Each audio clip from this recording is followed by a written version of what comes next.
بسم الله الرحمن الرحيم. هل أتى على الإنسان حين من الدهر لم يكن شيئا مذكورا إنا خلقنا الإنسان من نطفة أمشاج نبتليه فجعلناه سميعا بصيرا إنا هديناه السبيل إما شاكرا وإما كفورا إنا أعتدنا للكافرين سلاسلا وأغلالا وسعيرا إن الأبرار يشربون من كأس كان مزاجها كافورا عينا يشرب بها عباد الله يفجرونها تفجيرا يوفون بالنذر ويخافون يوما كان شره مستطيرا ويطعمون الطعام على حبه مسكينا ويتيما وأسيرا إنما نطعمكم لوجه الله لا نريد منكم جزاء ولا شكورا إنا نخاف من ربنا يوما عبوسا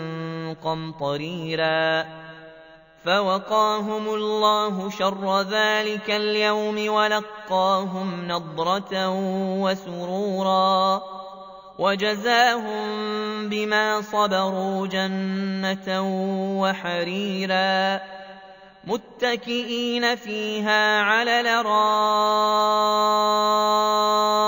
لا يرون فيها شمسا ولا زمهريرا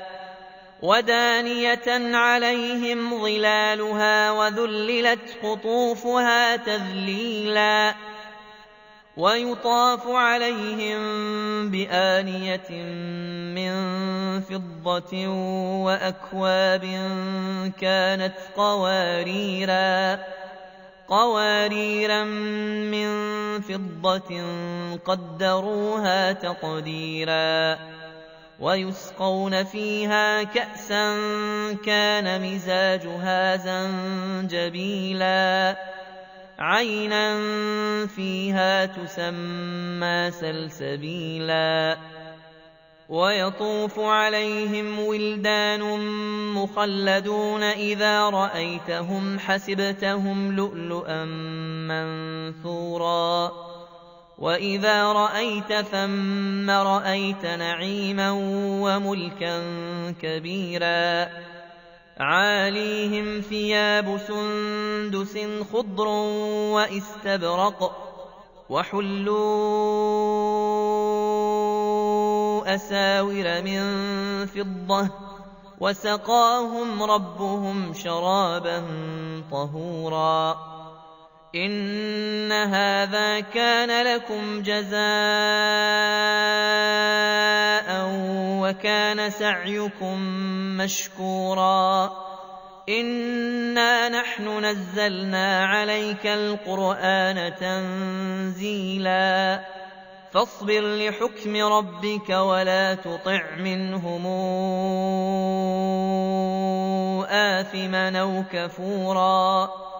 واذكر اسم ربك بكرة وأصيلا ومن الليل فاسجد له وسبحه ليلا طويلا إن هؤلاء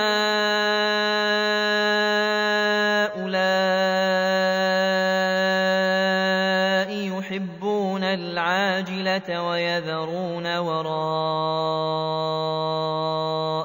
يوما ثقيلا نحن خلقناهم وشددنا أسرهم وإذا شئنا بدلنا أمثالهم تبديلا إن هذه تذكرة فمن شاء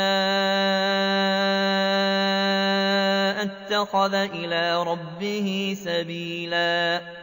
وما تشاءون إلا أن يشاء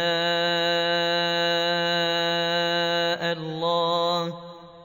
إن الله كان عليما حكيما يدخل من يشاء في رحمته والظالمين أعد لهم عذابا أليما